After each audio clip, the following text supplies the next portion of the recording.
စုံစီတစ်ပါးမှမင်္ဂလာပါလို့နှုတ်ခွန်းဆက်တာပါတယ်ယနေ့အော်တိုဘာလ29ရက်နေ့ဗုဒ္ဓဟူးနေ့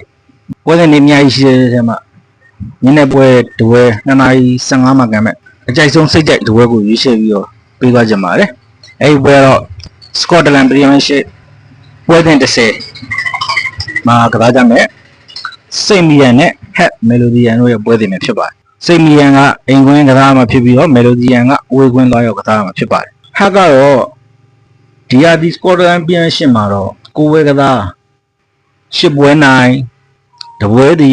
ရှုံးပွဲလုံးဝမရှိဘဲနဲ့ရမှတ်25မိနစ်အဆင့်1မှာရပ်တည်နေတဲ့အသင်းဖြစ်ပါတယ်စိတ်မီယန်ကတော့ကိုယ်ဝဲကစား2ပွဲနိုင်3ပွဲဒီ4ပွဲရှုံးရမှတ်9မိနစ်အဆင့်9မှာရပ်တည်နေတဲ့အသင်းဖြစ်ပါတယ်စိတ်မီယန်ရဲ့နောက်ဆုံးအိမ်ဝင်5ပွဲစစ်record ကိုကြည့်တဲ့အခါမှာတော့စိတ်မီယန်ကနောက်ဆုံး5ပွဲမှာတပွဲကိုပြင်းမြပေးကိုတကိုးနဲ့တကိုးအောက်ပေးထားပြီးရာခိုးကလည်းတကိုးနဲ့တကိုးအောက်ဆိုတော့သူကဂိုးအန်တာဘက်ကိုသွားတယ်ရာခိုးပေးကိုနဲတယ်ခန်းစစ်ကိုကြစ်ကြစ်လေးလေးဆော့တယ်လို့အတန်းပြသုံးသပ်လို့ရတယ်ဟဲ့ကြတော့နောက်ဆုံးဝေးခွင့်5ပွဲမှာတပွဲကိုပြင်းပြ2ဂိုးနှုံးလုံးရတယ်ဗျကိုတင်အကောင်းတယ်ပေါ့ပေးကိုအနေနဲ့ကတော့တကိုးအောက်လောက်သွားတယ်ဒါကြောင့်ဒီနေ့တင်ရဲ့နောက်ဆုံးအိမ်ဝဲအဝေးကွင်း5ဝဲစီကိုချိုးချကြည့်တဲ့ခါမှာတော့အဝေးကွင်းလာရောက်ကန်မဲ့ဟတ်အသင်းကwin rate percent 80% လောက်ထိရှိနေအောင်တော့တွေ့ရတယ်ဒီနေ့နဲ့နောက်ဆုံးတွေ့အောင်လုပ်ခဲ့တဲ့ဒီအောက်ကလာ16ရက်နေ့လီဂက်ပြိုင်ပွဲတော့ကစိတ်မီတန်အိမ်ဝဲမှာပဲကန်ခဲ့တာစိတ်မီတန်ကဟတ်ကိုပွဲချိန်ပြေး1-1ဆိုပြီးကန်ပြီးတော့ penalty ဆုံးဖြတ်မှာ5ဂိုး4ဂိုးနဲ့ဆိုအနိုင်ရပါဒီပွဲမှာလဲစိတ်မီတန်တို့ကခန်းစစ်ကိုအကောင်းဆုံးပြင်ဆင်ပြီးတော့ခန်းစစ်အသားပြီးဆော့လာခဲ့မယ်ဒါပေမဲ့လဲဟက်ကအော်ဂလတ်ကသူ့ရဲ့ရှုံးကျွေးကိုဒီတစ်ချိန်မှာတော့ပြီးပြန်ဆက်နိုင်ဖို့အကောင်းဆုံးကြိုးစားလာမယ်လို့ကျွန်တော်ထင်တယ်ဗျစိတ်မီတန်အနေနဲ့ကလည်းဒီ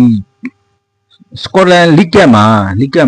ဒီ semi final အဆင့်ကိုတက်ရောက်သွားပြီးတော့နောက်ဆုံး၄သင်းအဆင့်ကိုဝင်ရောက်နေပြီမယ်လို့ Scotland Premiership မှာတော့သူလဲဖောက်လိုက်ပဲဗျရုန်းကန်နေရတယ်နောက်ပြီးတော့ဒီတစ်ပတ်စနေမှာပဲသူတို့စိတ်မီယန်ကနော်မာသာဝဲနဲ့လာမသိနော်သူတို့ semi final ပွဲကန်ဖို့ရှိတဲ့အတွက်သူဒါဝဲအာယုံစိုက်နေမယ်ဗျသူ focus ထားတာဒီ league မှာ semi final ရောက်သွားပြီဖြစ်တဲ့သူ